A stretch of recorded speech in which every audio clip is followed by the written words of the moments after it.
welcome to Gilmore's Glorious Gossip, a show dedicated to Critical Role over on Geek and Sundry Twitch channel. This week we're actually featuring two different artists. The current art that you're seeing on the screen is from Mel Eisvogel, I hope I said that correctly, also known as Monarch Fisher over on Twitter. Later you'll be seeing a piece from, and again I hope I'm saying this correctly, AG, also known as Artsy Neurotic over on Twitter. The reason I'm not bringing it up right away is because it is a little spoilery and deals directly with what we'll be talking about, so I'm going to hold off until the appropriate point in our conversation. Just remember, if you'd like to have your art featured here, please let any of the show's hosts know via Twitter, and we'll do our best to get it on the show. But I'm Akiva, found on Twitter at AKIVADAPHYDD, Akiva David. And joining me today are two of my excellent friends and fellow critters. And for today's introduction topic, I thought it'd be hilarious if you'd let us know what your most embarrassing or funniest critical fail moment was. Meaning you rolled a natural one or just similarly critically failed. Jen, go ahead. You want me to? Okay. So, my previous Adventurers League, or last session, I should say, there was 3 times where I actually legitimately rolled a natural 20 on initiative. Okay? Now, because I'm playing a cleric, that means more than likely I will generally not go first when it comes to, classes that have bonus to initiative. But I was so excited because there was one guy left. He had just a little bit of health. I'm like, 3 times. This is the exact situation. 3 different battles, 3 different everything. And I rolled natural 20 all 3 times. All 3 times the DM scribbled out the numbers, just went up, you killed him. But not me. He didn't give me an opportunity to even go because I know I wasn't going to be the first one. And that seems to be my luck because I tend to be the Will Wheaton of everything in my league. That's so frustrating. That's a bummer. And I'm going to say really quickly, for those of you that don't know, Adventurers League is actually a program that Wizards of the Coast runs across friendly local gaming shops across the country, and actually across the world. So you can go to the Wizards of the Coast website and look at the Adventurers League and see if you can find a group near you. I actually am a DM for Adventurers League, and I get my daughter to come play with me every week. It's a lot of fun. It's kind of amazing. You can get some really cool items and stuff by playing. You do have to start at level 1. But the cool thing is, for those of you that go to different conventions and things like that, your character is legal anywhere you go, where they're running Wizards-sanctioned D&D events. Absolutely. So when you sign up, you're actually given what's called a DCI number, and you essentially are registering your character with Wizards for that portability. Yep. And it's awesome. I mean, there's certificated magic items that you can then trade with players later and things like that. You can trade them 2 times. But it's really cool. And it is a little bit different from just doing a homebrew D&D, but it is really cool. So definitely check it out, and see if it's something that you might enjoy. And if you don't have a game shop that hosts one nearby, there are also online games that accept Adventure League characters. Right, and also this March, things are actually going to be changing. They're going to be opening it up so that you can play Adventurers League from home as long as you play in one of the published adventures. Coming up, the Curse of Strahd is going to be open for Adventurers League play from home. They're relaxing a lot of the rules that are currently in place as of March 1st. Indeed. So, Kalia, what is your story? Okay, so years ago, I was playing in an epic level campaign. Epic level is beyond 20, for those of you that don't know. And my character at the time was a fighter, human fighter, that had fallen in love with a mermaid princess.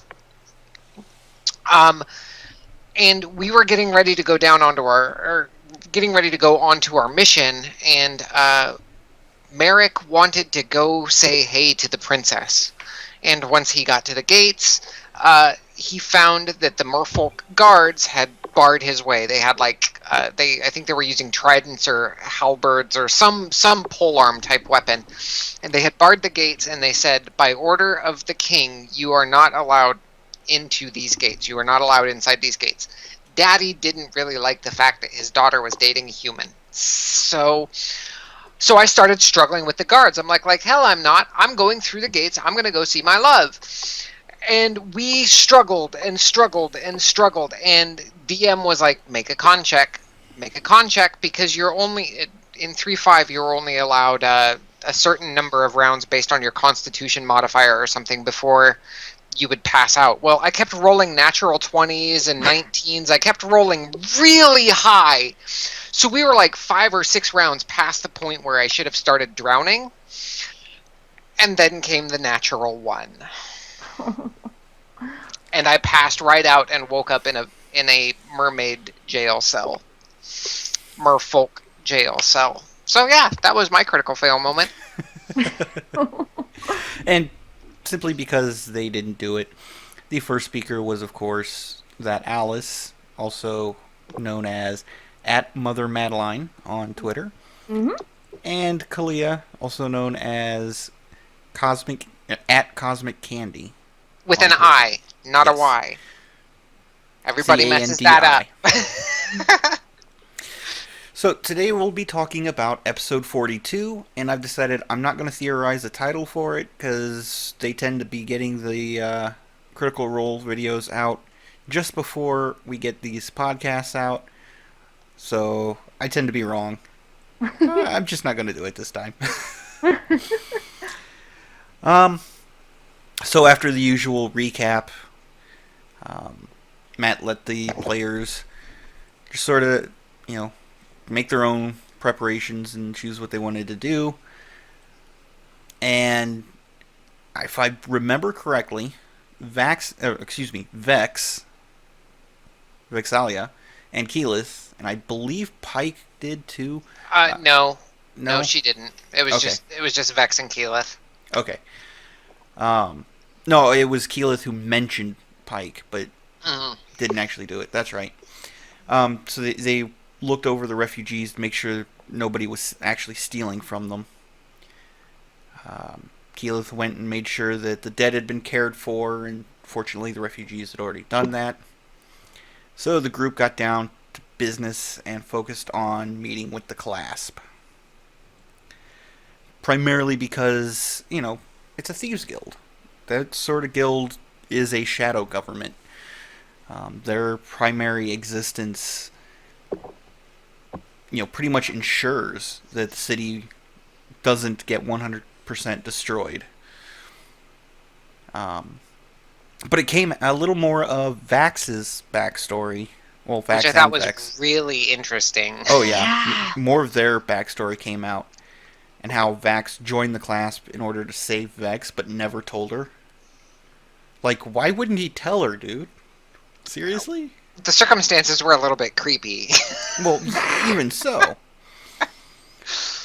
But at that point, even at that point in the conversation, the circumstances weren't completely brought out. But they, the group talked a little bit more about what they would offer the Clasp, in return for their assistance and all that. Keyleth throughout the entire thing was obviously not comfortable with trusting the shadow types, which I think is rather interesting considering a shadow type having interest in her. I just thought that was ironic. But of course Percy was relying on their greed. But Yeah. Which kind of leads me to the question, as far as their greed goes, had things worked out differently, do you think a thieves guild would have followed through? Or would their greed have pushed them further? Would they That's get the city back up and running, or would they try to take over the city? I think that they probably would have tried to take over it. Although thieves guilds aren't necessarily known, or they don't enjoy being in the spotlight. They like being, as you said, in the shadows. But that's not to say that they can't take one of their more prominent members, one of their more charismatic members, and put them in as a puppet to answer to the real head of the Thieves Guild, a public face, if Indeed. you will. Indeed. See, I don't feel like that they would take over. I mean, I'm sure there'd be some intention gearing towards that, but I really don't think they would. I really feel like as a group of thieves, it wouldn't be as profitable for them to take over, really, in some sense of, the anonymous part of it and stuff like that. I don't know. It's a weird concept. I never really thought about it, truth be told. Yeah, I see your point. I like to think of it as, and I can't remember the real name of the city, but the city of Sails in Faerun. Okay. Essentially, the city has been taken over completely by pirates. It's run by the race. Luskan probably is the one that you're thinking of. Yes, Luskan, the city of Sails. That is correct. But yeah, it's literally each quarter or section, or however you want to say it, is run by a different pirate crew. So that's how I see, or that's how I think it would have turned out if the Clasp were properly greedy, as Percy thought they would be. But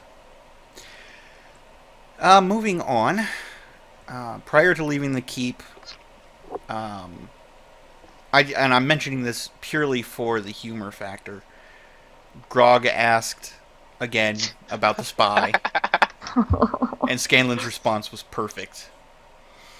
I've thought about it, and no. Fuck you. Fuck off. So what you're saying is... Maybe. That was perfect. But yeah, so they recount their options just to know what they're dealing with and maybe get an idea on what they can offer. And they mentioned the Slayer's take, specifically Vasselheim, and then they brought up the idea of possibly getting metallic dragons.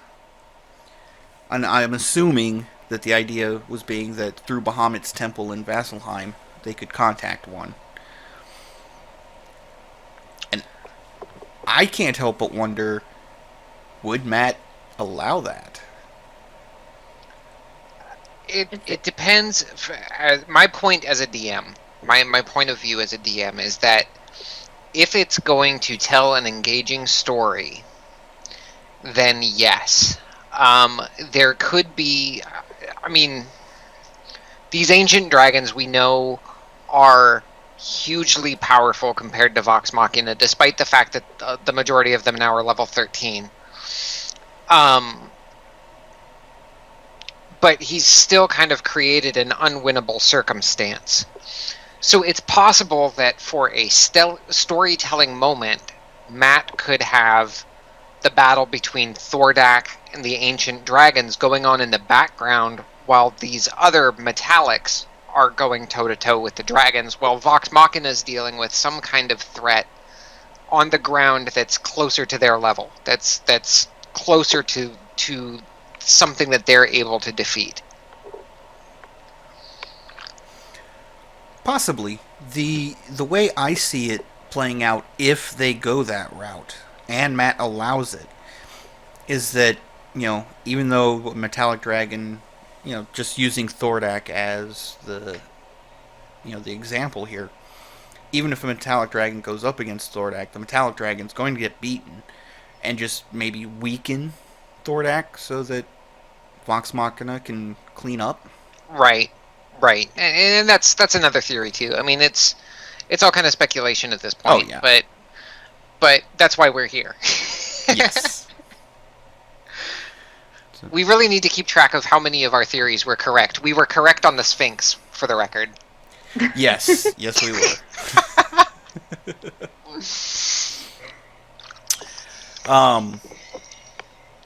So Vax wanted to go ahead and speak to the Clasp first to get it out of the way. Which, considering his hesitance to even bring up the Clasp last episode, was rather interesting to me. But by the same token, I like how his character's like, okay, we've got something I don't like to do, so let's get it done and out of the way. But what are your guys' thoughts on Vax at that point in time?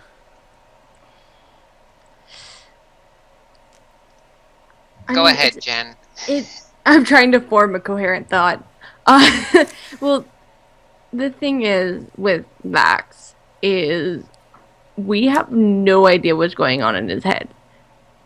And we don't know how much Matt is pushing Liam when it comes to the story and what he knows and what they know and what he doesn't know. So for Vax to act the way that he has been is a little intimidating. And not intimidating. Intimidating is the wrong word. A little scary for everybody. Because we all know Vax's decisions are 100% awesome all the time. True. And one thing that, you brought up was, nobody really knows how Vax thinks. And that's a really good point. I mean, on the surface, yeah, Vax is very much a quote-unquote happy-go-lucky rogue, who gets himself into these troubles. But at the same time, when there's something he knows is unhealthy, like not just could be unhealthy, but he absolutely knows no matter what, best case scenario, people are getting hurt, he gets quiet. Yes. And it's scary when Vax goes quiet. Well, I think since he's had those near-death experiences here recently, he's taken a different outlook on life. Like you said last week, he's living every moment as if it's his last, and this is giving more fuel to my paladin theory. I even wrote a limerick about it this week. Yes, you did. And we'll go over it at the end of the episode.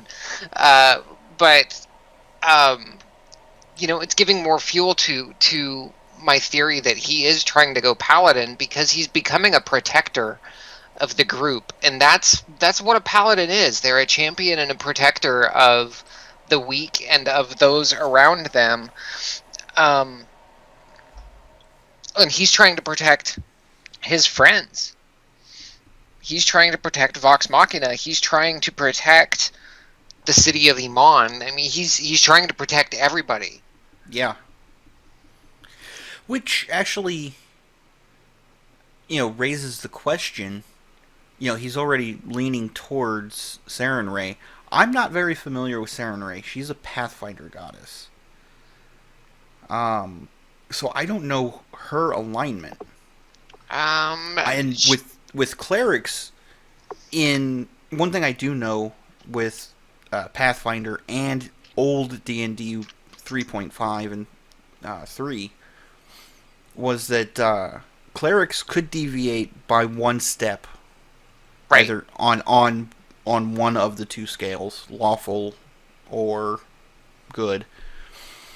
So, but the paladins had to be lawful good in the past, and I don't know in the past. Sarenrae is neutral good according to the Pathfinder wiki. Okay, thank you. So does that mean that Vax would have to find a way to shift over to lawful good, or Not according to 5th edition rules. 5th edition rules state that your paladin no longer has to be of the alignment of the god. I think they loosened it. I think they relaxed it so that you can be within 1 step. And I have Fantasy Grounds open because I was working on something. So let me take a look at that. But No, I believe you're right. yeah, the rules relaxed the you have to be lawful good now for paladin. yes? But no, my question was: is Matt going to carry over from the Pathfinder side? That I don't think so, because it's going to limit the freedom that his players have, and I think Matt wants his players to have that freedom unless they're blatantly trying to abuse the rules, which the Vox Machina crew doesn't seem to do all that often. No. So that you do have a few good points there. Any theories of your own, Jen? I think anything that Matt does to add more Pathfinder to the game is only going to be a hassle for him. He has officially switched the group over to 5e, so in my brain, and I mean, I'm not that experienced, mind you, but in my brain is like, okay, do the conversion, but to go back, especially at this time, and draw back from Pathfinder stuff, I mean, currently Ashley's not on the show enough to maybe do anything with her, but I don't see any reason. Which we hate. Yes. Oh my god! At least Come I back get to us, Ashley. I get to see her next weekend. Lucky. But with Vax becoming a paladin, there's no reason to pull from Pathfinder at all, pretty much. Even if it is Sarenrae to take the stats or abilities or anything like that. Yeah. And even if Vax is like chaotic neutral, chaotic good, or whatever, he's still within 1 step of Sarenrae. True. If that's the way that Matt would play it. Well, so, if he is chaotic neutral, then he's technically 2 steps. 1 for chaos, 1 for neutral. Because that's 1 step on. Okay. Right. Yeah. But again, that really depends on what Matt uses as his background. That and if he goes through an alignment change to begin with, right? Yeah. Like just natural, like a natural alignment change, and then the next level, boom, multi-class into paladin, and go from there. Yeah. So the taking a look at the paladin class here, in 5e or in 5e. It says, because I know in 3.5, not in Pathfinder, but in 3.5 it says you have to be lawful good. Yes. Specifically states it. If you shift at all, you lose your paladin levels and abilities and all that other stuff. Within 5e, all it says is consider how your alignment colors the way you pursue your holy quest and the manner in which you conduct yourself before gods and mortals. Your oath and alignment might be in harmony, or your oath might represent standards of behavior that you have not yet attained. Okay. So it doesn't. It says you can be any alignment. Later it says that they tend not, or earlier it says that they tend not to take evil alignments. But yeah, that all depends on the god and all of that. So. Right. I mean, you can say that an anti-paladin is actually a paladin for an evil god. That's the way I see it. So, yeah. In 3.5, they were Death Knights, and they had all the paladin they were literally just paladins with a different title. So, so it makes sense that way. Okay. I could see Liam doing it. I really could. So could I. But then again, Liam is also very hard to read, just like Vax is, so I can't say with 100% certainty either way. That's valid. I'm feeling it in my gut. In before Vax goes paladin. Next level. Would it benefit him stat-wise at all? Yes, actually. It would open up his abilities with armor. It would give him, initial spells. Ooh. Ooh, yeah, he could become a caster. Holy cow. Well, He gets not- lay on hands at first level. Oh yeah, and I wouldn't necessarily call him a caster because the spell selection is quite limited, True. but more of a spell assisted. But just think of that sneak attack smite. Sneak attack smite. Yep. That's part of the reason that got me thinking, hey. And then I started looking at the story elements. I'm like, this is actually really viable for him. But then if he goes, I've done the math on it. If he goes 13 rogue, that gives him, level 13 gives him the ability to impersonate anybody on a successful charisma check. And then level 7 paladin gets him some ways to cut off escape routes against enemies, as well as lay on hands, the smites, and a bunch of other things. So there are some really cool class synergies going between paladin and rogue. It's an uncommon combination. It's not something I necessarily would have thought of right away, but neither was ranger paladin when I did it years ago. Indeed. So, you guys heard it here first. If he takes a level in paladin, Kalia called it. I've been calling it for months. Yep. So, okay. After they decide on that, Pike and Keyleth the party decides to have Pike and Keyleth do some scrying. Pike scries first on Vasselheim, and then again on Whitestone. Both of them are pretty much untouched. They're oblivious that anything is even going on. Which is scary. Well, it's actually more understandable than it is scary, because all of that happened yesterday. That's true. Yesterday. Think about that. It's only been overnight. Their world has ended. The rest of the world's like, we don't even know what's going on. So then Keyleth scries on Syngorn, getting the knight's only whispers, I believe. And fortunately, it's done pretty quickly. And Syngorn is just gone. Big chasm where it used to be.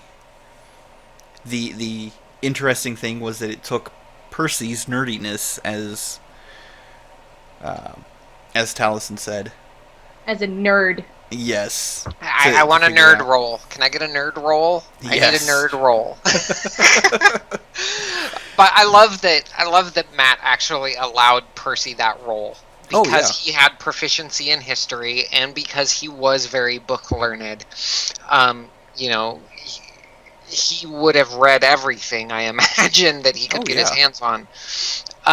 So I think it was really cool that Matt went, yeah, sure, I'll allow that. It was a really cool character moment, and it gave them more information to move the story along. And a nice little insight into Vax and Vex, how they perceived their father. Mm-hmm. Yeah. Because that's another thing that father never told us or taught us. No, I think the exact phrasing was, that's another thing that bastard didn't teach us. Oh, right. Us. Right. Because if they had been on good terms, it would have been like, I wonder why he didn't tell us. But no, they hate their father. So, that's good to know. But Syngorn had just shifted into the Feywild. For what we understand. Yes. Which, it makes sense. They're elves. It makes sense, but also Matt's evil. Matt is true neutral here. Come on now. Don't trust your DM that much. Oh, never trust your DM. They're truly neutral. I'm trying to be nice. They're truly neutral. Never trust the And DM. most of the time sadistic. Yes. But, so after that gets clarified, Keyleth scries on the Arashari and is relieved to find that they're untouched and okay. After that, they go into... We've got to care for these refugees. Which actually, when the episode started, I thought like 3 or 4 days had passed at first. So I was like, how long is their food going to last for everybody? Right, I was thinking that a little bit more time had passed since then, too. I thought at least a day or two had passed. Yep. But, no, so they after it was clear, or after they decided to help the refugees, Percy brought up that they had a need to travel and might need to steal an airship. I'm not gonna lie, I fangirled. Yep. But at the same time, I was like, that's a horrible idea. But airship. Did you see Sam's face? Did you see Matt's face? Exactly what I was gonna say. Unfortunately, I did palmed. not. Oh, Matt yes. Face palmed. Yes, I saw that. That was awesome. But no, as much as you were fangirling, Kalia, Sam was fangirling. Oh, yes. yes. Steal an airplane. and they, I'm not gonna say it, but there's something at the end of the episode that pertains to the airship. We'll get to it. Just remind me. I'm sure I'll bring it up. I have like 4 pages of notes, like I said. But no, you were going to say something, Jen? No, I'm just saying Matt's face was amazing. Like, the entire conversation. Like, I ended up just completely, like, listening to them, but not watching Sam and Taliesin, and I just looking at Matt's, like, solo camera, and I was like, you poor, poor bastard. You enjoy this so much. I imagine his thought at that time was, oh god, they're going to do it, and I have to figure out how the combat's going to work. That's what the books are for. The books don't cover airship combat. No. The books are like a holy symbol where the DM prays to them and hopes everything works out. Yes. Well, there is, in the back of the DM's guide, not in the player's handbook, but in the back of the DM's guide, there's actually a section for siege weaponry. Cannons, ballistas, trebuchets, etc., etc., etc. So, it is possible to run a ship combat.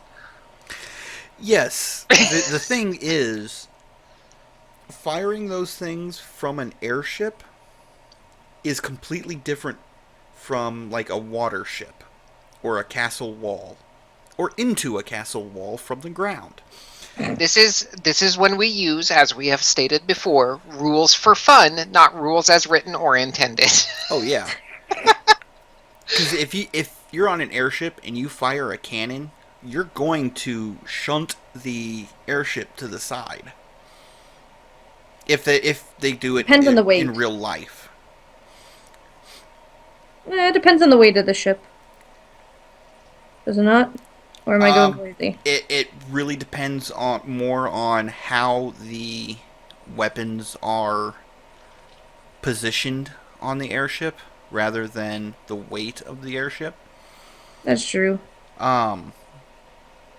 There's a very good reason why you don't have missiles coming off of the side from a jet.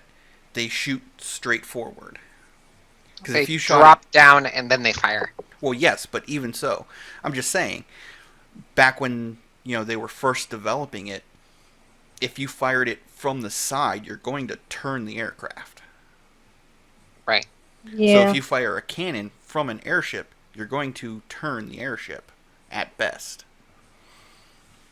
Yeah. So it's just, there's a lot to think about. And will they actually get to it to begin with? That's the question. Because if Matt doesn't want them there, they won't make it there. Indeed. So after, that little comment, they get the refugees all situated and or the Fugees, as Sam kept calling. Yes. God. They get them sorted, get them ready for travel to Whitestone through the tree teleportation, tree walk. That spell has been amazingly useful for them. Oh, absolutely. And then Vex makes that Orb of Death reference. And the way Matt said what, I don't think he heard her quite yet, or quite clearly at first, but figured out what what she had said. No, he did. He did. He was trying to punish her metagaming. No, that's what that was. Except she wasn't metagaming. She saw the orb. She mentioned, yeah, but there's an Orb of Death, and she said it under her breath in character. No, she was talking about, out of character, she was saying, I like how we're sending them to a city where we have an Orb of Death. There, the way I read it, she was out of character at that moment. See, I only heard the, where there's the Orb of Death. So, I didn't hear that first part. I didn't really catch it at all, truth be told, so... Yeah, she was trying to hide it. Yeah, I think she was... It was kind of one of those moments where you're kind of both... You're half in character, half out. And she made it more out of character, I felt, than she did in character. And Matt was trying to punish her for that little bit of stepping out of character.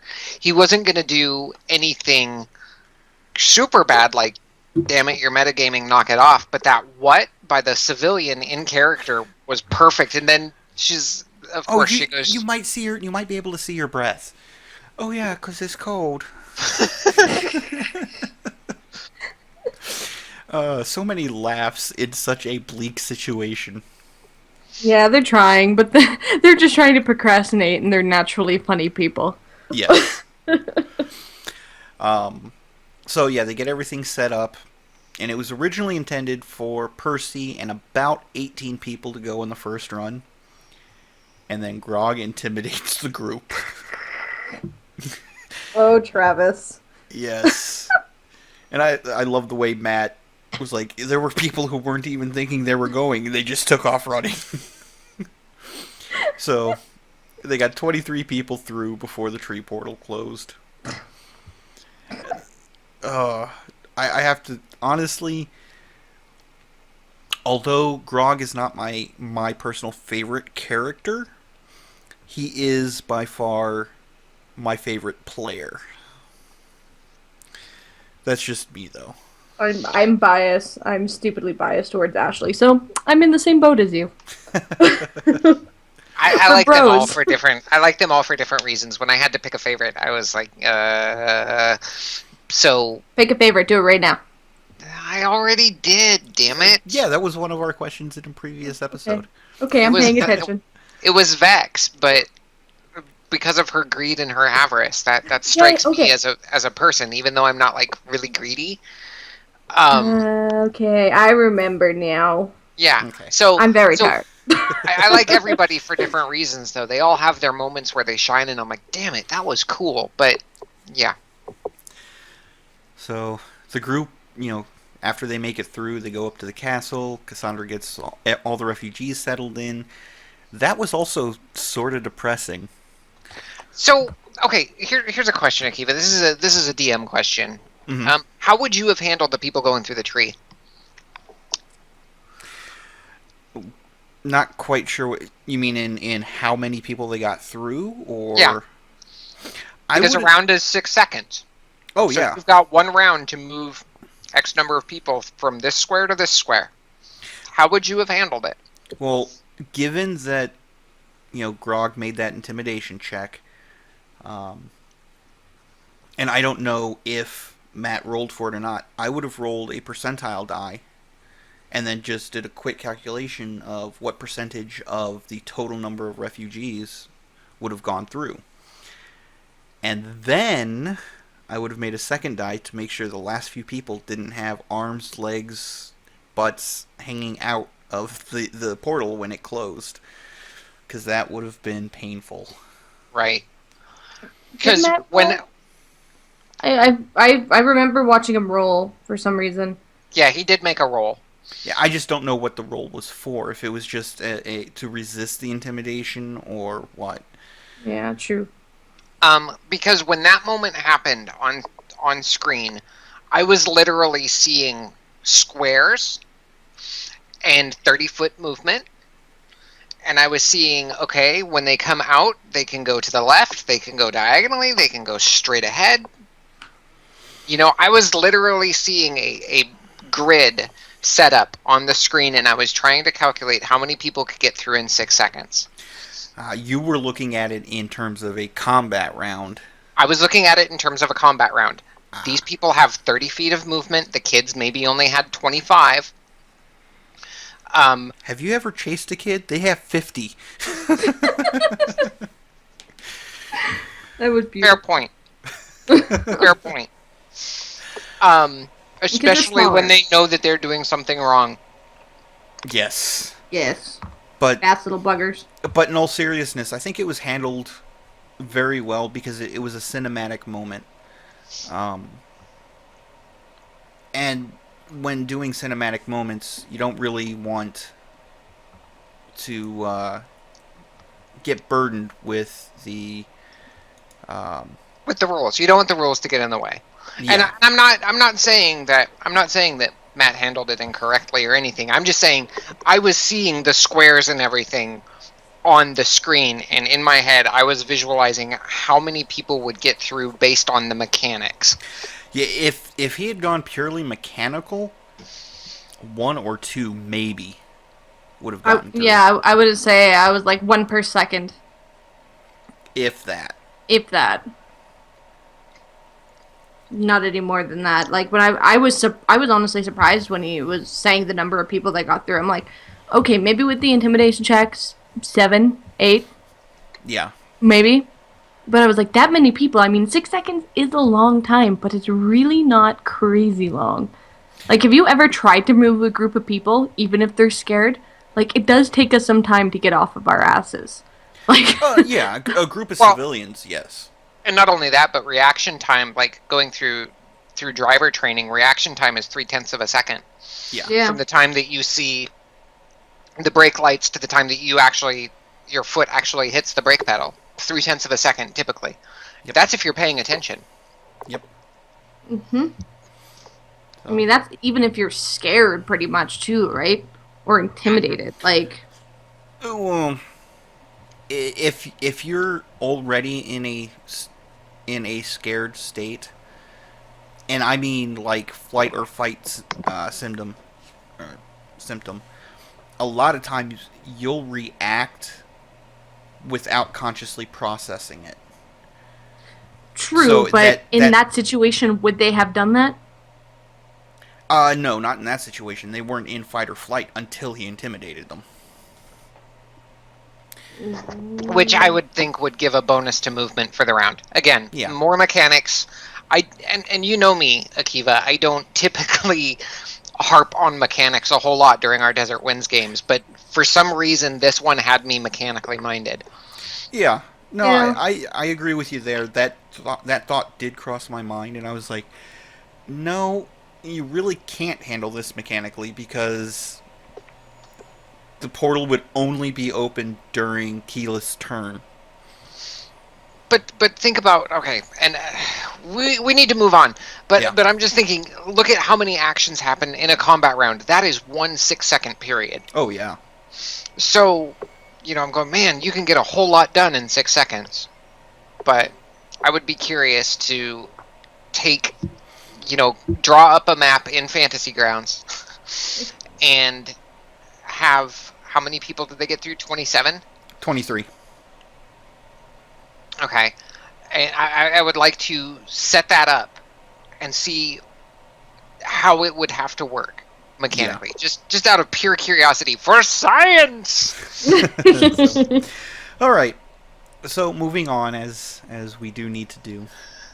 After they get the refugees settled in, Percy is led to one of the researchers that had arrived to work on the orb, and we get a peek into their pre-stream era. Eskel Randarian. Just a weirdo. I liked him, actually. I liked him a lot. Oh, Okay. yeah. He was I like that, but he's weird. All the best characters are. He's he's a wizard. Of course he's weird. He's socially awkward because he's got his nose pressed into books all the time. Oh, yeah. The part that really made me kind of squeal was if anyone has looked on YouTube, there are little like Vine video type things where they've taken excerpts from some of their pre-stream games. Yes. And back then, they were known as the S.H.I.T.s. The super high intensity team. Yes. Yes. And I love that Matt went ahead and made that reference through Eskel, asking about how the S.H.I.T.s were. So And then of course the when Percy said we're actually called Vox Machina, then of course Eskel's like, oh good, I'm glad you took my suggestion. Yes, and that actually, I loved how they revealed how Vox Machina's name came to be. It was quick and it was amazing. Oh, absolutely. Well, and they've talked about it. If you go back and watch the YouTube videos, at the time it was a members only chat. After one of the episodes that they did on Geek and Sundry, they actually addressed that question in the questions to the cast. Oh yeah, Mm-hmm. but to see it happen in game, sort of, I don't know about you guys, but it made me feel a little bit closer to the cast. Yeah. Because that's not a part we see of them very often. It's something that they're sharing not because we're asking, but because it's a part of who they are. Right. And I know that from a certain point of view, if you go up and ask somebody and they tell you, yeah, they've just shared a part. But if they actually take time to show you, that's it. To me, they're bringing you into the fold a little more, and that's why I love this cast so much. They're Right. adorable. They're amazing people. Like, So jealous I can't go to Portland. Yeah. Damn it. I'm so excited. I'm so excited. My only problem is where I'm staying, there's not a bakery close by, and I'm going to be heading there on my birthday. And I'm like, all I want to do is watch the Thursday Critical Role episode with a cupcake in my hostel curled up. No?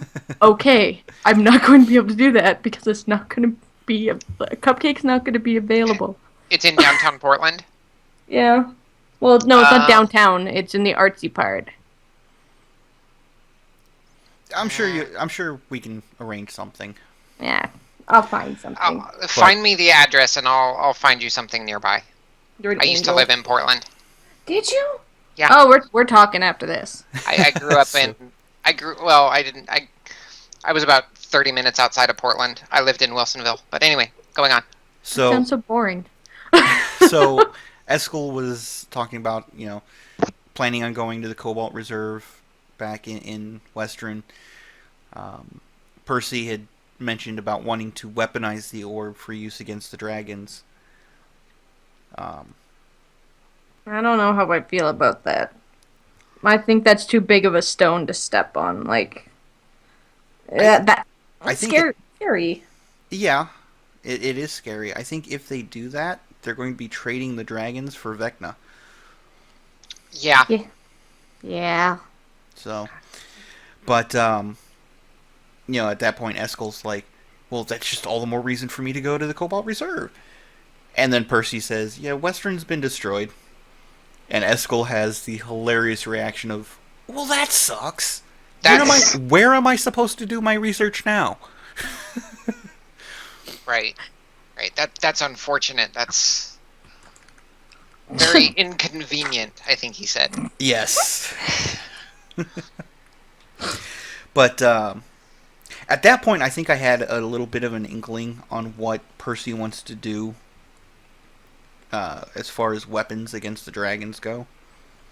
Especially when he asked Cassandra for a little bit of that glass. Yeah. I call shenanigans on Taliesin. It's a valid idea, though. I know. Now that he's not possessed anymore, he needs to keep his hands busy.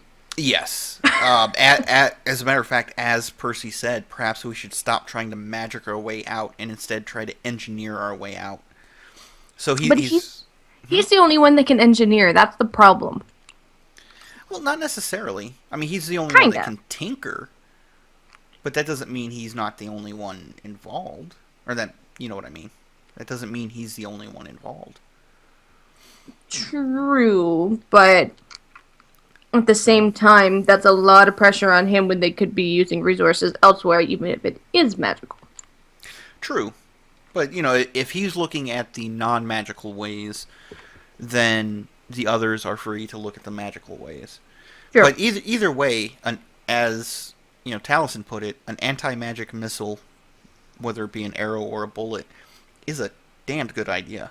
Mm-hmm. Well, what I was thinking was that he was going to use the orb as the anti-magic missile, fire it out of a cannon from one of the airships that they're planning on stealing, and fire it out of the cannon, embed it into the dragon, and now its magic is null and void. Yeah, here's how I see that going through. Excuse me. Here's how I see that going through is, they fire it, they hit the dragon gets sucked into the orb, poof, there's Vecna. Yeah. I think Percy's knocking on a door he really shouldn't, but really wants to. Yeah. But that's what makes the story good.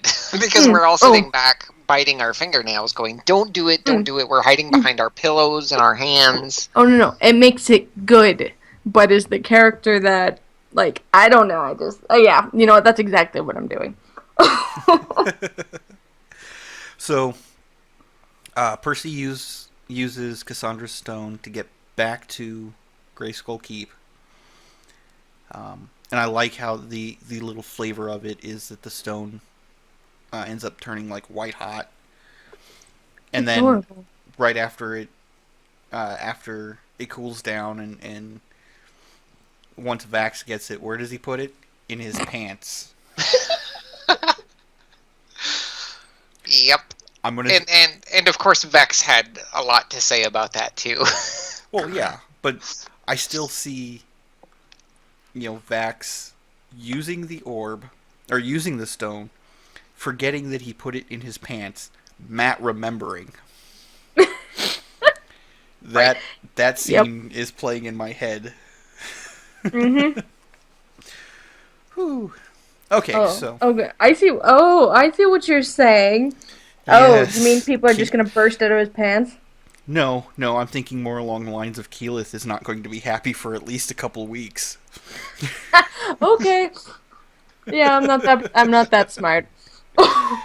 No, I'm just that perverted. That's all. I'm sorry for everybody listening at home. I'm sorry. It happened, and Valentine's Day is tomorrow. No, he's not. I know. Well, as of this recording, but when it goes up on the channel, Valentine's Day was yesterday. Yep. It was yesterday. What a great day it was, too. 100%. Wishful thinking. We're speaking it into existence. What a great day it was, too. Absolutely. 10 out of 10. So, after he gets back, Vox Machina heads into the city to go visit the Clasp. And, oh my god, Vex left Trinket behind. Yeah, Travis said hell froze over. But, I mean, it made sense, and I think she's starting...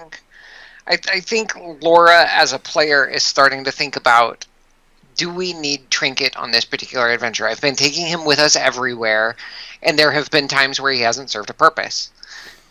Do we need him here? Not only that, but, they're trying to stealth through the city. They don't know exactly what they're going up against, but they know there's a dragon there. And she's already shown that she's highly attached to Trinket. Right. Why put him in danger if they need to flee? And also stealth to begin with. Yeah. Why make another stealth roll? Indeed. If it's over DC 15, pass without a trace. Yep. And, Pike stayed behind for essentially the same reason. That and the primary reason being that Ashley's still in New York. Ashley, come home soon. Everybody at home's going to get tired of us saying that. Never. It's like a prayer. Yep. Baby, come back. So, as they're going along, they see wyverns diving into the city. And Scanlan, even with the plus 10, only gets a 15 on his stealth check. Falls flat on his face. Yep. Bye, Bard. It was nice to know you. That was my first thought. And then I got distracted by the creatures that were riding the wyverns. Yep. And I'm looking at the notes here, and yeah, I initially thought that these creatures were kobolds. Yes. Because we know that those of us that have played for a while know that kobolds are little lizard-like dragonkin, kind of distant cousins, probably from Dragonborn.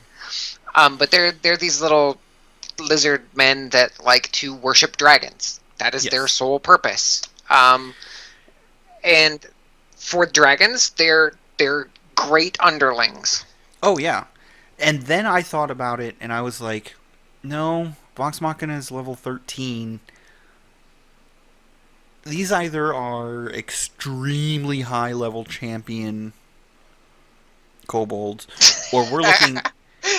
which is an oxymoron in and of itself. Yes. Which then led to the thought, maybe they're Dragonborn.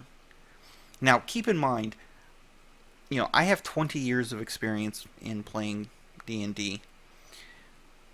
I don't have a monster manual, so, I was like, I don't know if this particular creature made it up to... made it up to 5th edition. Oh, they did. But then when Taliesin pulled his sword and asked, does it perchance have dragon as one of its identifiers? And Matt said no. It was confirmed. Lizard men have made a return.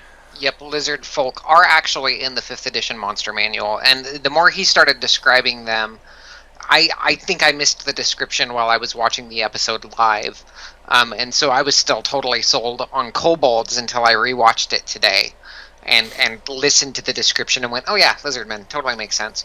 Yeah. So, or lizard folk. So yeah. So, they fought with the lizard folk and the wyverns, and just a few notes from that fight. It was... This is what drove home the point that it was only one day since the attack. Grog still had his bonuses from the previous battle. And we found out that he just hit 22 strength. Yes. Wow. Because we were discussing that last episode of the episode before. No, it was last episode that we had discussed it. He had just hit 22 strength. And at the end of this battle, he had ended up with 24 strength. Jeez. Yeah. That's terrifying. Yeah, that is a +7 modifier to his strength. And as far as it seems so far, there is not a cap. No, I think Matt confirmed that there wasn't a cap on it. No, The cap is when he has to go to bed. pretty much. But yeah. So he could end up in one battle with a strength of like 30. Like, what? At that point, you're throwing mountains. Yep. At that point you're making stealth checks around him so he doesn't see you. Yes. And then Keyleth pops up with her awesome little chicken polymorph on the wyvern that Scanlan had dominated its rider. It was beautiful. Yes. And she did 3 damage to it. Oh, yeah. By Just polymorphing it. Yes. And then at the end of the battle with her firestorm. That was awesome. Yeah. I love that spell. Read your spells, people. That spell, 7d10 fire damage. Yeah, the only unfortunate side effect of that Keyleth Firestorm is that now one of my players actually wants to take it when he's of proper level.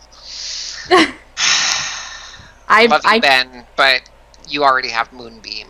I can't speak because I am like, fireball, fireball, fireball. My Adventurers League, everybody else, I can't cast it in my Adventurers League, but we literally at one point in the game peeked into a room, saw things we couldn't identify, one of our sorcerers reached over the side, and we literally like dropped a nuke, like without opening the door. So yeah, I can't speak at all. No. We killed 3 important NPCs. No, I made a compromise with that player. I told him, yeah, you can have Firestorm if I can make the big bad guys that you guys are facing even more big and bad. And he was like, no! And I said, okay. Yeah. So, and then Vax finishes it up. He gets the how do you want to do this?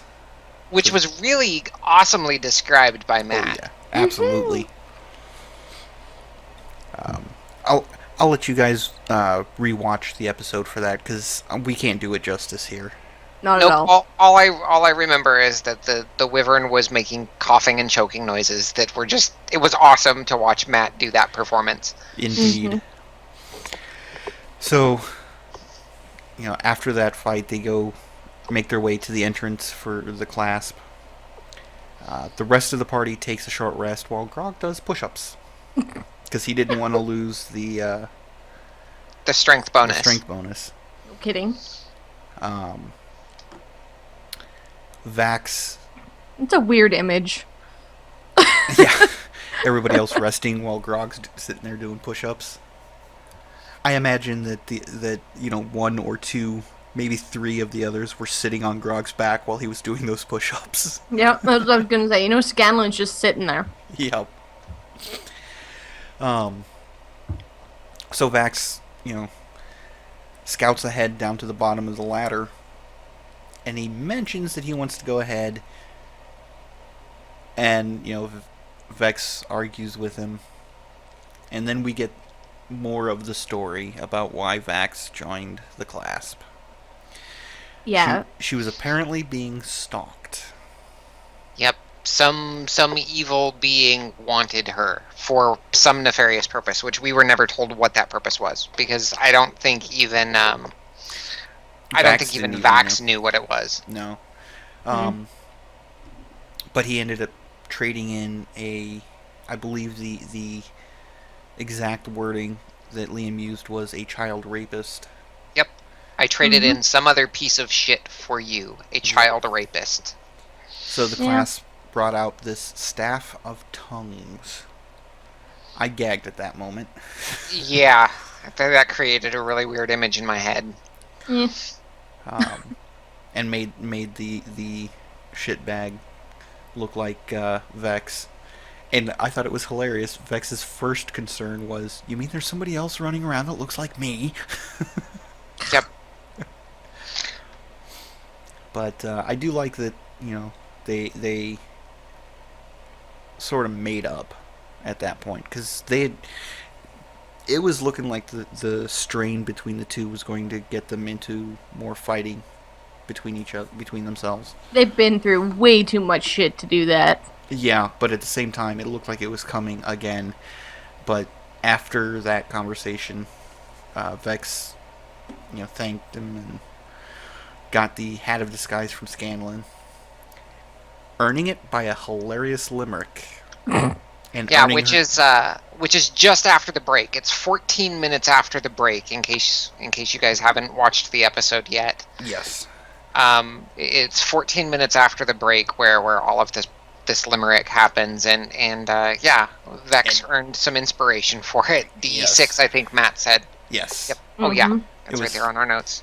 Indeed. Where are they getting the limericks from? Are they writing them, or is Twitter writing them? They're writing them. Really? They're oh my writing them word. Themselves. Oh my word. So yeah, I actually wrote 2 limericks this week in honor of Vex writing her limerick and the limericks that Scanlan's been doling out. And I don't have them in front of me right now, but I'll have them for the end of the episode. Okay. So, they venture into the sewer, and they find a tent city down there with more refugees being taken care of by the Clasp. They meet Spiraling Shen, the leader of the Clasp, at least for Iman. And Vax opens the negotiations for the city. It was a crazy moment. Yes. But, we learned that the Clasp had essentially planned what amounts to an insurgency against Thordak. Percy, pops up with talks of, opening a black market and getting food and medicine to the people, and wants to offer safe haven in the keep, assistance from Whitestone, and something to do with Slayer's Take and Vasselheim. And that's about when Scanlan interrupted, wanting to know what the end goal was. Oh no, I'm sorry. Keyleth said, "Can we talk about this for a moment?" And then Scanlan asked what the goal was. Shin had wanted access to spread the Clasp into Vasselheim, which Percy was all for. And he was like, "It's the lesser of two evils. We'll give him," but in the end, settled on giving resources from Whitestone. But he was willing to just make introductions without a guarantee of anything. What are your guys' thoughts on that? Clea, you first. I'm collecting. I was typing my my limericks out, so I apologize. What was the question? Oh boy. So, Shen was wanting access to Vasselheim. Percy was willing, saying that it's essentially the lesser of two evils, but finally settling on, giving resources from Whitestone, not guaranteeing access to Vasselheim, but he was willing to make introductions to people in Vasselheim. So what are your thoughts on that? Okay. It's really interesting because, to my way of thinking, there's probably already some kind of thieves guild there. They would have to be very closeted and very sneaky in order to exist there. But it's not outside the realm of possibility. Considering how vested in religion Vasselheim is, there are, gods of thieves. Mm-hmm. So if there isn't at least one thieves guild already there, that, as Keyleth and everybody kept mentioning, a very zealot city. Even if the Clasp tried to get into there, they'd have problems with the even more zealotized thieves guilds already there. But at the same time, it's not Vox Machina's problem, even with the introductions. No, but I think that if they had been willing to make that introduction, if they had gone along with it, then the group as a whole would have taken a step towards being evil. And we already know Percy has no problems with being evil. Mask is actually the god of thieves. Chaotic neutral. One of them. Keep in mind that's just Faerun, I guess. Yes. Yeah. That's for Faerun.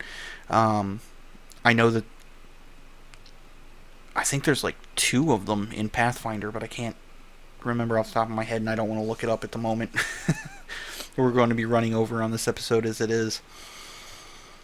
But I'm glad that, Vax stepped up and said, "Keep your deal," and walked off. Yeah, that's actually one part that I really need to watch again, because there was so much happening there. There was so much discussion amongst the party. There was a lot of discussion happening. Matt didn't give him much time. Spiraling Shen, yeah. I mean, he was sitting there holding his hand out for the deal the entire time that this was taking place. Oh, yeah. So, I mean, that as it was indicating a sense of urgency, because Matt's arm is going to get tired. When his arm gets tired, deal's off. Oh, yeah. It's the way I would play it as a DM, too. Matt even mentioned that his arm was getting tired. Right. I mean, granted, he did in character, but still. That's the way evil deals are made, though. It's quick, spur of the moment.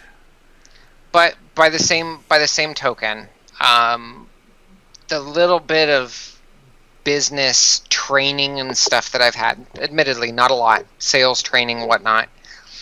If you're not willing to walk away from a deal, there can be no negotiation. Absolutely. Yeah. So it could entirely come up later that the Clasp needs Vox Machina's help. And because Vox Machina walked away from it, they could say, all right, what are you willing to do for us now? You turned your back on us, but now it turns out that you need us. So, so start talking. That's a good point. Never enter a deal you're not willing to walk away from is the phrase that I was always taught, and I took classes on marketing. But now for the second piece of art that I promised everybody. When Vax and when the party got back up, Vax had Keyleth burn off the mark of the Clasp. Yeah. That was. I think I saw that piece of art that you were talking about. I saw at least one critter drawing about that. The interesting thing about this piece of art, in my mind, not only is it very well done, but it was done the same night of the episode. Like, the episode hadn't even ended, and it was already posted on Twitter. Wow. But, yeah, it's a very, in my opinion, it's a very powerful piece that spoke not only of Vax's dedication to Vex, but also his trust of Keyleth to have her do it. Because that could have easily gone wrong. Mm. And then the part that made everybody squee. Yes. They get back to the keep, and Vax goes to Keyleth's room. I'm rolling my eyes. Why are you rolling your eyes? Because Vax Gilmore is life. Well, yes, but at the same time, the Vaxleth ship has boarded. Well, no. It's sailed, but it's kind of going sideways. No, it hasn't sailed. Sailed means it's done and over with. Well, no, it's on the water. Yeah, it's it's on sailing. the water. It's boarded. We haven't seen the outcome yet. It hasn't sailed. It is sailing. But the scene was, Vax knocking on her door. I don't want to be alone tonight. And then Keyleth responding with, I don't want to be alone most nights. Essentially saying, I've been waiting for this, you dumbass.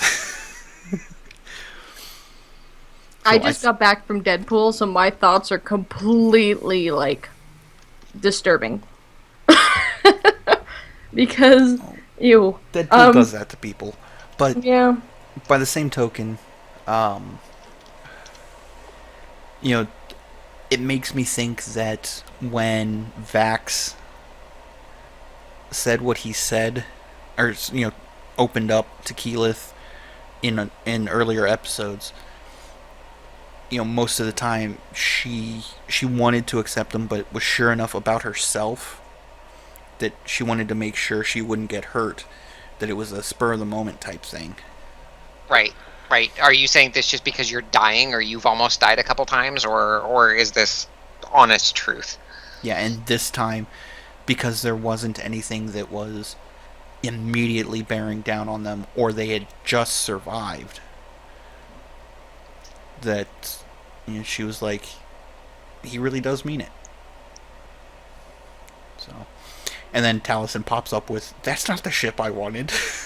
Right. Yeah, that was what I was mentioning earlier. That's not the ship I wanted, but that's the ship that we're gonna get. Yep. I don't even think Marisha was expecting it at all. I don't think either of them were. No, but that's the way these things happen, even in real life. Just, spur of the moment. Oh, true, but at the same time, did you see the Laura looking over at Travis and what she mouthed? No, I didn't see what she mouthed. but I did see it all. I looked at all of the players. I didn't look at Matt, and I should have, but I looked at all of the players. And their eyes were the size of dinner plates. Like, oh my god! She looked at Travis and she went, "Are they gonna fuck?" Like, I know 110% that's exactly what she said. Well, and then you had Scanlan try to jump on board too. He said, "Vex, I don't want to be lonely either," and she snubbed him. And there's also great art of that, critters. Go look it up. Absolutely. I think it was Joma that drew it, if I'm not mistaken. I haven't seen Joma's. But in case anybody was wondering, the previous picture that I had up, which I'll show for just a few seconds here, that's the moment when Vax was saying to Keyleth, "I don't want to be alone tonight." And you can see everybody's eyes are just like, "Oh my god." So I gotta find this. it was put up by Critical Role Stats, I believe. Yeah. Yes. Actually, it was done by @Monarch Fisher is the person who drew the Scanlan Vex moment. Oh god. Go look it up. Go look it up. It's hilarious. Love it. And actually, that would be the same person who did the first picture that we had up there. Okay. So, well done, Mel. Yep. So, the next day, everybody gets together, and they decide to abandon the keep. This one took me by surprise, and then I smacked myself because that's the only logical thing to do in that situation. Yep. Yeah, it's logical but sad. It is. Well, the thing that got me was the fact that they left the notes. I could strangle Scanlan for his note. But it's Scanlan, so just looking at him, you feel the urge to strangle him. So yeah, I'm thinking, all right, now we're going to lead these dragons or their cronies or whatever, because if anybody else comes looking for Vox Machina, now they've got these notes here and they know exactly where to find them. Well, only from Scanlan's notes, though. When Vex posted her notes, she makes sure that she leaves it vague. Right. But I was talking specifically about Scanlan's note. Yes. Yeah. It doesn't matter because Scanlan already spilled the beans. So. Indeed. So, using the tree spell once again, they get everybody relocated back to Whitestone.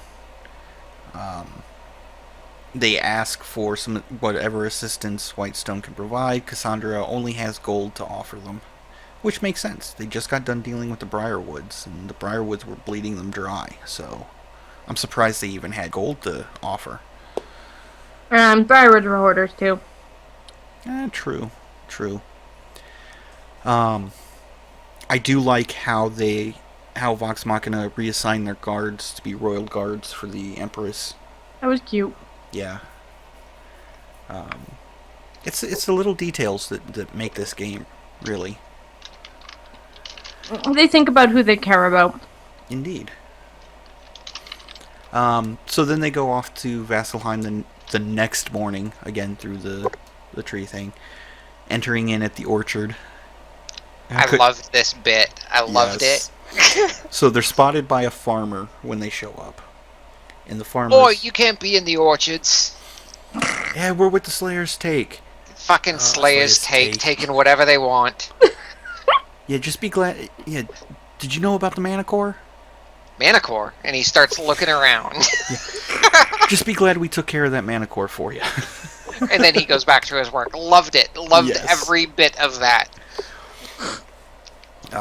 So from the orchard, they actually go straight to the Slayer's Take to get barracks rooms. With some nice...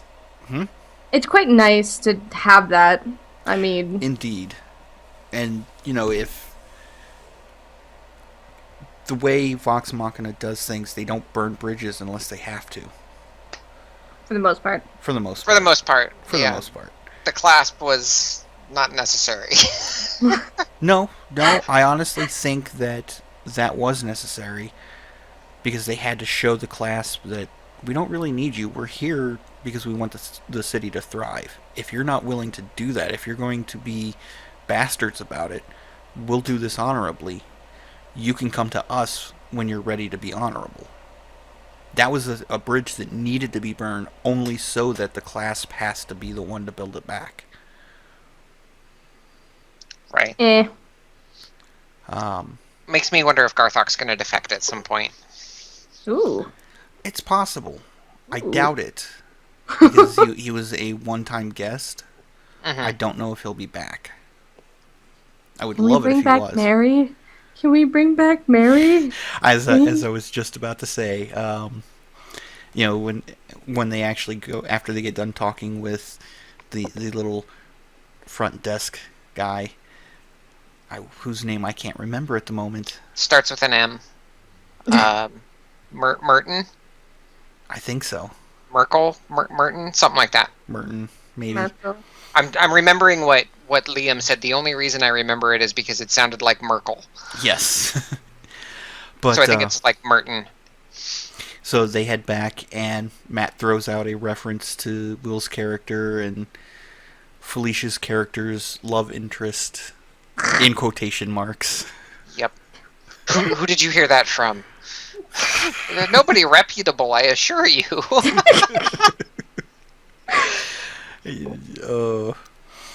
And then they went to sleep with plans to talk to Vanessa the Sphinx, to make a plan. And Vex teases Keyleth about Kashaw.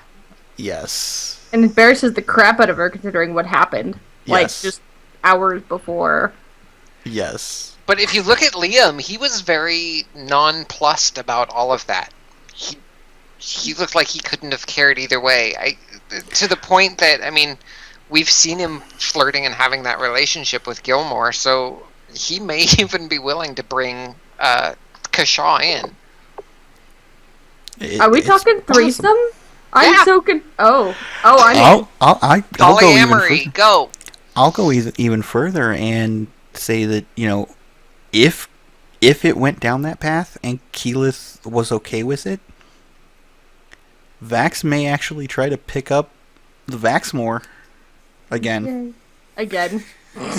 Thanks. I can see it. It I don't think surprised. it's ever going to happen, but I can see it. One thing that did surprise me was that Pike stayed in Whitestone. I think, here's a theory for me. I think Blind Spots continued, like, they're back from the Christmas. So I think she's generally just going to be busy, so Matt left her behind. Oh, no, I understand the why of it. But, Vox Machina is going to be heading back to Amon, within the next couple of sessions. I don't think next session, but the session after or the one after that.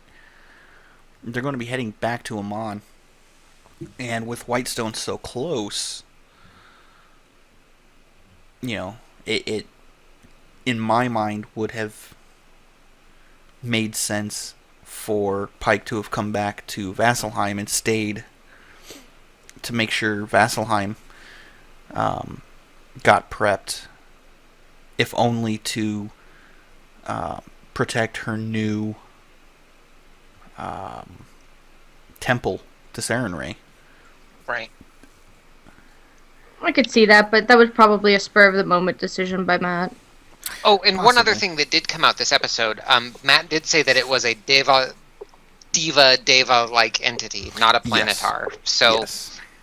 was wrong there, but was in the right neighborhood anyway. Yeah. I mean, we both, had mentioned the possibility of it being a Deva. Yeah. So we went to- Planetar just seemed to make more sense to me for the going to war portion, Yeah. which didn't end up happening. So Yeah. And that brought us to the end of the episode. Damn. Yes, I know. I think the only reason I got the feeling that, and maybe this is just me projecting, but I got the feeling that the cast was a little torn. Um, they've got things they're prepping for this weekend and next weekend. Uh, but they kind of wanted to keep playing still. Yeah. But I don't know. I think I was reading myself into it. No, they wanted to keep playing. They wanted But to keep I playing. mean, you heard them say, we just don't want to get into anything that we can't finish tonight. Yeah. So. Which is logical. Well, so after that little wrap up, Clea, do you want to do your limericks real quick? Yes. The first one was written about Vex, because it's a Vex. There once was a ranger from Byroden, whose motherly instincts were beholden.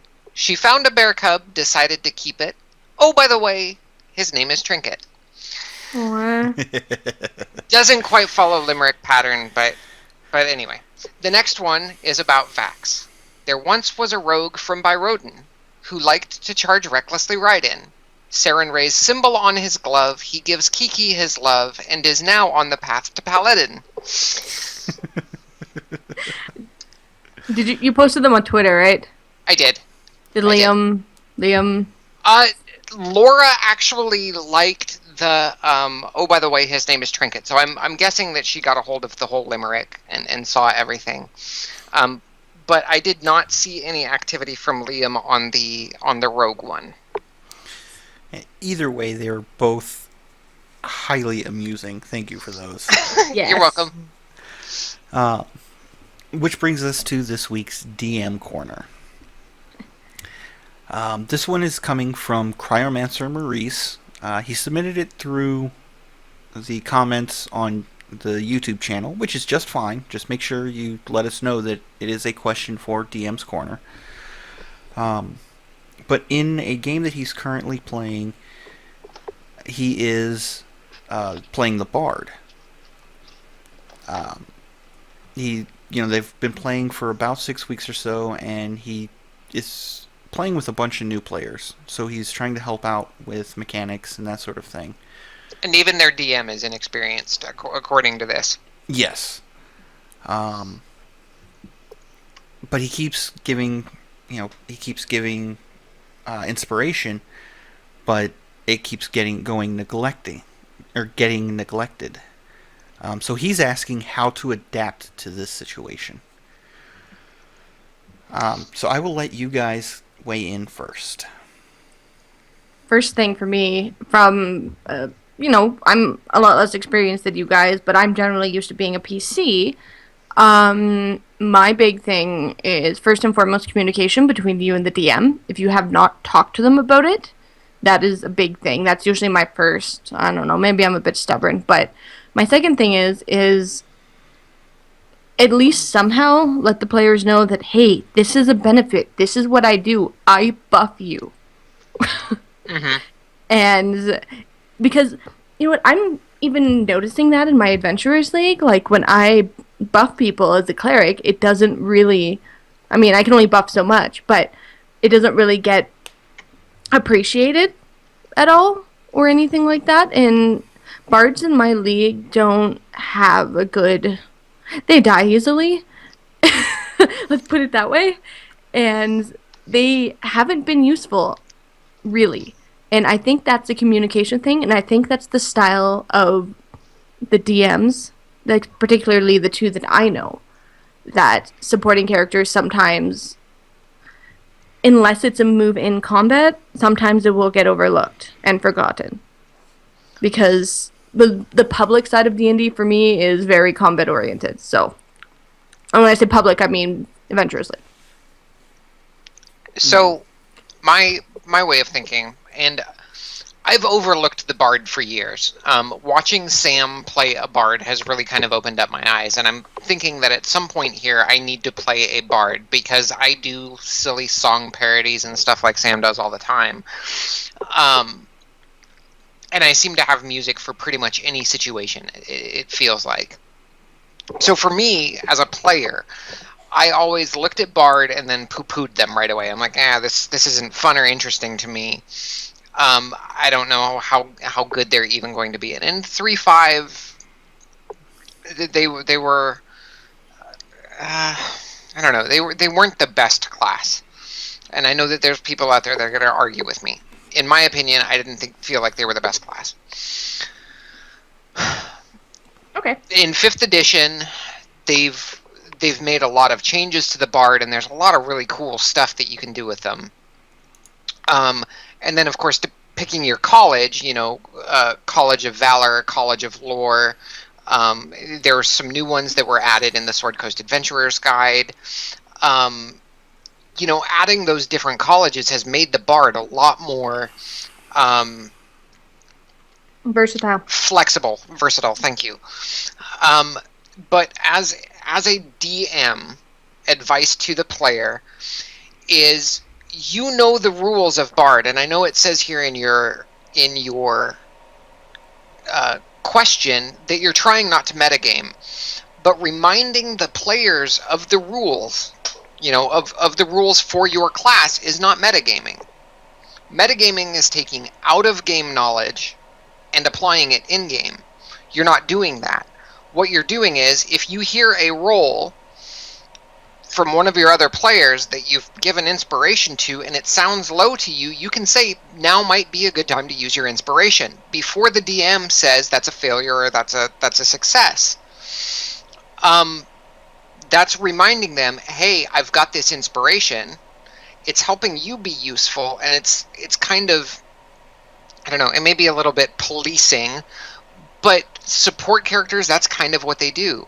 Jen, you as a cleric say, oh, did you get your bless added into that? Did you get your, there's a whole bunch of other stuff that you can do that, did you get your shielding bonus added into that? My thing is, let me know when you're low health. I'm like domain. Yeah. Yeah, that was my biggest complaint about last time. So yeah, communication, as Jen said, is key. It's huge. So one thing that I would like to throw in on top of that is, remember that playing as a bard, you're playing what I call a hidden gem class. At low levels, you're not going to be on the front lines. You're going to be in the back supporting and that sort of thing. Don't get frustrated with the class, because it really pays off. Oh yeah, there's some cool stuff you can do with bards at higher levels. Just look at Scanlan. Yeah, look at Scanlan. The Triceratops through the roof. Oh yeah. T-Rex. If any of you out there know Persnickety, she was playing in Critterdome this past Thursday, and she turned into a T-Rex and started wrecking face. Absolutely. But my point is, yeah, they're new players. When they roll, pay attention to their numbers, and if you've given them inspiration, when they roll low, remind them they have their inspiration. You may need to talk with your DM and get his assistance. So when, again, you're playing with new players, they're up against the big bad for that particular story arc. They roll low before the DM sits there and makes his judgment. Maybe have him ask, are you sure you don't want to use your inspiration? See, I'm being a horrible person right here because my mind is yelling at me to be like, don't be scared to interrupt. Not ignorantly, but don't get ignored. Indeed. We're not saying, shout over people. But we are saying, be a little more assertive in, hey guys, don't forget you have this. This could win or lose the battle for us. Right. By the same token, try not to tell the other players how to play their character. That is something that they do need to learn on their own. Just remind them of their options. Well, and that's why I said specifically remind them of your rules for Bard. How your inspiration works, what it's good for. The rules of that class because you're a more experienced player. And eventually they'll get into the swing of it and they'll remember, oh yeah, I have an inspiration die. that I can use. They'll start remembering. Believe me, if you have a good DM, or they get into situations where they start getting in over their head, they'll start looking for that inspiration die. Mm-hmm. Because then So- you suddenly become important and you suddenly become realized. Okay, I'm calm. Indeed, just be calm, be patient. They will learn. Oh yeah, how important was our cleric last game, Akiva? Oh my god. How you guys started that session going, how the hell are we going to get out of this? And I delivered you a bit of a Deus Ex Machina, but A much needed one. much needed one. If I had left you to your own devices, I don't know that would have gone well for you. But No. we got you out safely. Yes. And the cleric did become useful, as did the paladin. The paladin remembered, oh yeah, I've still got 10 points of lay on hands that I can use for somebody. And so she went and used it on the down druid. So, I mean, There's another ship I'm trying to board, by the way. It's gonna happen. It's gonna happen. Maybe. But as you guys play together, as the DM gains experience, as your players gain experience, as you as players get experience with each other, your mechanics and your dynamic will gel and mesh, Yep. and things At will least I start hope so. flowing. We hope so. There's always exceptions to the rule, but I'm a positive person. I don't like to think that way. Indeed. So your dynamics will mesh. You will get better. Things will get better. Hang in there, and may all your hits be crits. Indeed. So just a quick short summary. You're not metagaming if you remind them of the die being there. Mm-hmm. So No. It's the same thing as, like, you have to roll a d8 now because it's sneak attack or something. Like, it's the same thing. Mhm. Or pretty close. Yeah, did you add in your Hunter's Mark damage? Did you add in your Colossus Slayer damage, which I had to remind our Ranger about a couple games ago? Indeed. Yeah. So that wraps things up for this week. Thank you all for joining us. Thank you, Kalia. Thank you, Aaron. It's a pleasure. And for everybody watching at home, we hope you enjoyed the show. Until next time, kick back, relax, and enjoy your games.